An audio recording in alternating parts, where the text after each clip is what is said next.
একটি কথা আমি বিভিন্ন জায়গায় বলার চেষ্টা করি, আর সেটি হলো এই যুগে খুব অল্প পুঁজি দিয়ে সামান্য সময়ের ব্যবধানে একজন মানুষ কোটি কোটি টাকার মালিক হয়ে গেছেন।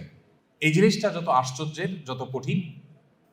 আল্লাহ তাআলা কাউকে দু চারটি সন্তান দিয়েছেন, এই সন্তানগুলোকে সমাজে প্রচলিত যে আগুনের আঁচ চতুর্দিক থেকে আমরা দেখতে পাচ্ছি সেগুলো থেকে বাঁচিয়ে, সেগুলো থেকে রক্ষা করে, হেফাজত করে মানুষের মধ্যে মানুষ হিসাবে, নিজের কাঙ্ক্ষিত সন্তান হিসাবে গড়ে তোলা, এটা তার চাইতে বেশি কঠিন এবং চ্যালেঞ্জিং।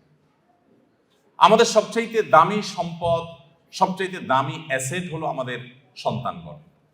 আমরা যে সমস্ত সম্পত্তি গড়ে তুলি, জমি জমা, টাকা পয়সা, সেগুলো সব আমাদের এই সম্পদের জন্য, অর্থাৎ সন্তানদের জন্যই আমরা করি। অতএব তারাই হলো আমাদের সবচেয়ে মূল্যবান সম্পদ।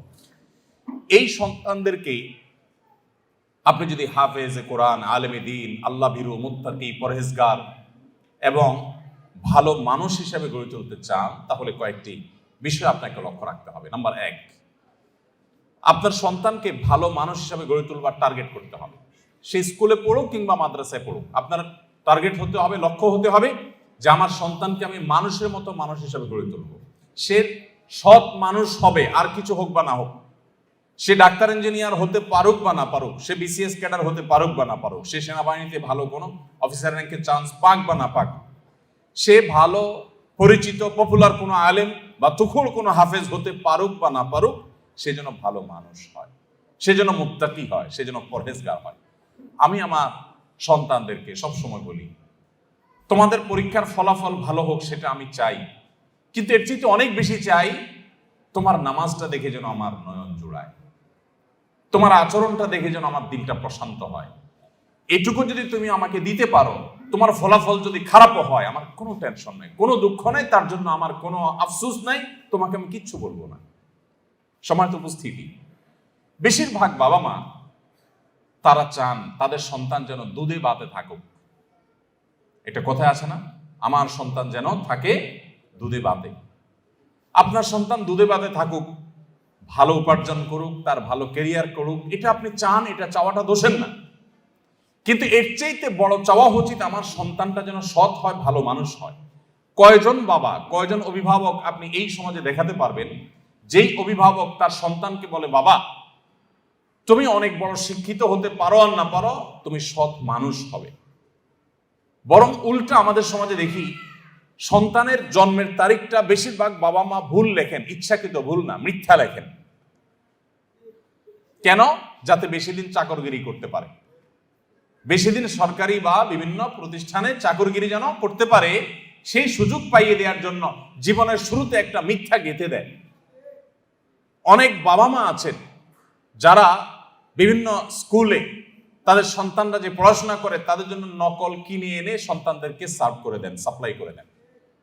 এরকম বাবা মা আছে না? নাই এই সমাজে আছে না? শুধু ভরে আছে। অর্থাৎ বাবা মার হাবভাব দ্বারা তারা বোঝাতে চান যে দেখো, আমি নিজে তো টাকার মেশিন, সারাদিন পয়সা ছাড়া আর কিছু চিনি না, অতএব আমার ঘরে জন্ম হয়েছে তোমাকেও টাকার মেশিন হতে হবে বাবা। দিন শেষে বাপ সন্তান সবাই মিলে আমরা টাকার মেশিন হয়ে যাব। দুনিয়া মানি ছাড়ার কিছু বুঝি না।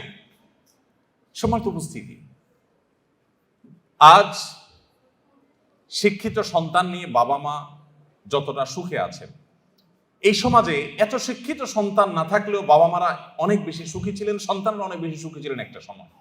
শুধু পার্থক্য এইটুকু, তাদের মধ্যে নীতিনৈতিকতা ছিল, এখন নীতিনৈতিকতা নাই। আমি শিক্ষার বিরুদ্ধে বলছি না, শিক্ষা তো আমাদের লাগবেই, কিন্তু শিক্ষার পাশাপাশি যদি নীতিনৈতিকতা না থাকে, তো এই শিক্ষা জাতিকে যতটা উপকার করবে তার চেয়ে বেশি ক্ষতিগ্রস্ত করবে। দেশের উন্নতি যতটা করবে, দুর্নীতি তার চেয়ে বেশি করবে। অতএব একজন আদর্শ অভিভাবক হিসাবে আপনার সন্তানকে যদি আপনি মানুষের মতো মানুষ হিসেবে গড়ে তুলতে চান, আপনার টার্গেট হতে হবে আমার সন্তান দুধে ভাতে থাকুক আর না থাকুক, আমার সন্তান থাকবে সত্যের সাথে, আমার সন্তান থাকবে ন্যায়ের সাথে, আমার সন্তান থাকবে নিষ্ঠার সাথে। আপনার সন্তানকে বলতে হবে, বাবা আশপাশে মানুষের গাড়ি বাড়ি, তাদের সম্পদ, এগুলোর চমক তোমাকে যেন বিভ্রান্ত না করে। তোমার বাবা হিসাবে আমি অসৎ উপার্জন করি নাই, তুমি অসৎ উপার্জন করবে না।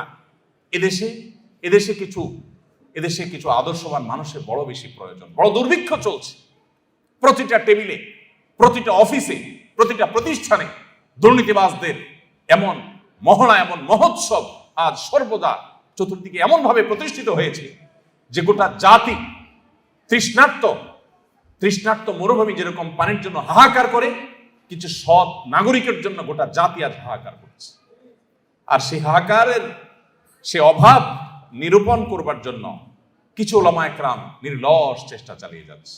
সময় তো অভিভাবকবৃন্দ, আপনার সন্তানকে ছোটবেলা থেকে শিখাবেন, বাবা, আশেপাশে মানুষের অবৈধ উপার্জনের যে চাকচিক্য, এটা দেখে তুমি বিভ্রান্ত হবে না। মনে রাখবে, এই মানুষগুলোর অনেক সম্পদ আছে, পয়সা কড়ি আছে, কিন্তু সে নিজেকে জানে সে একজন আস্ত চোর, সে একজন আস্ত ডাকাত, সে একজন আস্ত দুর্নীতিবাজ, সে একজন আস্ত অসৎ মানুষ, সে একজন খারাপ মানুষ।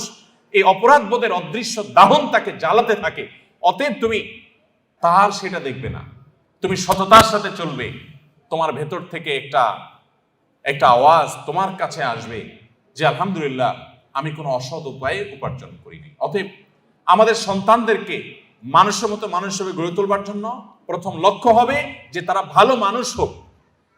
আপনার সন্তান পরীক্ষার হলে যাচ্ছে, কয়জন বাবা মা আছেন যে এই কথা বলতে পারেন যে আমার সন্তানকে বলেছি যে বাবা, পরীক্ষার হলে গিয়ে কোনো নকল করবে না, অবৈধ উপায়ে তুমি কোনো কিছু আনসার করার চেষ্টা করবে না, খাতায় কিছু লেখার চেষ্টা করবে না, কারোর কাছ থেকে দেখে দেখে লেখার চেষ্টা করবে না, তুমি যা জানো তা লিখবে, তুমি ফলাফল যাই পাও আমরা অ্যাপ্রিসিয়েট করব। কোথায় সে বাবা মা আজ? বরং উল্টা বাবা মা সন্তানকে খোঁচা মেরে চাপ দিয়ে সন্তানকে ডিপ্রেসড করার হাজার নজির আমাদের সামনে আছে যে কেন তুমি পারো নাই, পাশে বাসার ছেলেটা এত ভালো রেজাল্ট করলো, আমি মুখ দেখাতে পারি না, তুমি কেন পারো নাই। এই চাপ দেওয়া মানুষ পাওয়া যায়, কিন্তু মা বাবাকে, সন্তানকে সততার দীক্ষা দেওয়ার মানুষ পাওয়া যায় না। সময়ত উপস্থিতি, আমি আবারও বলছি, আমি আমার সন্তানদেরকে সবসময় বলি আপনাদের সঙ্গে শেয়ার করা, যাতে করে আপনাদের কারোর উপকার যেন হয়। আমি সবসময় তাদেরকে বলি, দেখো, পরীক্ষা ভালো ফলাফল করতে পারো কি না পারো, তুমি ভালো মানুষ হওয়ার চেষ্টা করো, তোমার অ্যাটিটিউড থেকে আমি সেটা দেখবো, তাতেই আমি হ্যাপি। আলহামদুলিল্লাহ, আল্লাহ তাআলা আমাদের সন্তানদেরকে ভালো মানুষ হিসেবে গড়ে তোলবার জন্য আমাদেরকে যোগ্য অভিভাবক হওয়ার তৌফিক দান করুন।